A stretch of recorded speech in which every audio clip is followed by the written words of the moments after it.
Hi, it's me Dave, and today I'm going to show you how to do some fluid photography. What fluid photography is essentially we're going to take a bunch of different color paints and other types of fluids, and I'm going to talk about those, and we're going to mix them together into a little narrow bowl, and we're going to use a macro lens and a camera to take a video and some photography of it. And it's kind of something you have to experiment at. So I'm using my old Canon 5D Mark III with a Leoa 100mm f2.8 lens, and so I'm going to show you my setup here, and then we're going to get started.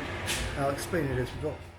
So here we have the setup, and you can see I've got an assortment of paints and things here, and I have my camera set up here, and I have a bowl there that I'm going to be using to put the fluid in, and you're going to see how that all works. I have my camera here. You don't need this, but I have a focusing rail because I do macro photography, so it's nice to be able to just use the focusing rail, because as you know, macro lenses are manual focus. So here you see I've got the camera set up on the tripod with the focusing rail. It's positioned over the bowl where I'm going to mix the magic fluid. And over here you can see I've got some cups for mixing and some various paints and stuff that I'm going to use. So I have this 70-watt newer light that I'm going to use to light the scene. The reason I'm using that over this great natural light, which I could use, I just have to move everything over there, and that would look probably pretty nice, but I like to use this LED light because I have control. It's not going to change in intensity like outdoor light. So I'm just going to use this, and I got a little more privacy working in my garage. And the objective is I'm going to have to get it positioned so we don't have that shadow in the bowl, because that's going to affect the images, so I can angle this light as I need. Cheap craft paints. This stuff is just like you can use acrylics or just water soluble stuff. Various colors. Think of peanut oil. We have the pomelo. Also milk. The milk's in the fridge. I'm not going to bring that out till I'm ready.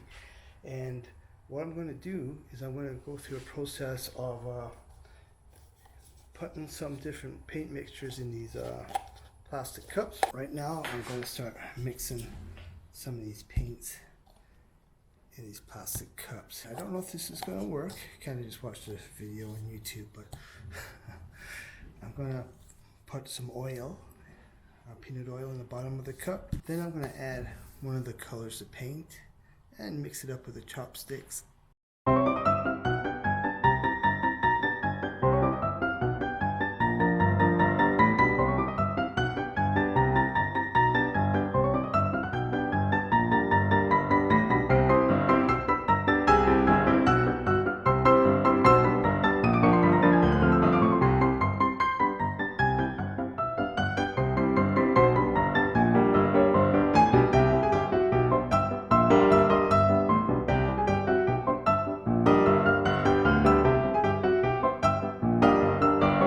All I need to do now is just set the exposure and get the camera ready to take the shots. The exposure, I'm going to set my camera at like f11 because I want big depth of field.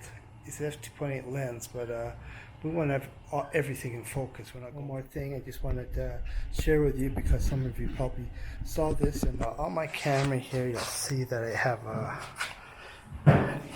this thing here. This is just a multi-view finder that will allow me to really check the image out in magnification as I take the shots to make sure I've got the focus nailed. If you have electronic viewfinder in your camera, I guess you don't really need something like that. Here's another little tip that I want to give you, is that you need your camera lens to be absolutely level. You can see that this bowl is going to go under there, and that's fine, and we can start taking photos. But the concern is this lens is at an angle. We want it perfectly horizontal to the table. And the thing is, even though I have a little bubble on my tripod for leveling the camera, I will do that, but the table itself may not be absolutely level. So I just paper that I drew some lines on. I'm going to lay that in the table, take a couple of test shots of it, make sure everything's in focus, adjust the angle of the camera a little bit if I need to, and then that way I know when I start taking photos of the liquid that, you know, it's all going to be in focus. It's not going to be one area that's out of focus and one that's in. Because when you're dealing with a macro lens this close up, even at f11, you got a very narrow depth of field. So you want to make sure that everything's going to be in focus. It looks pretty good. I did my test shots. Everything is looks like it's in really good focus.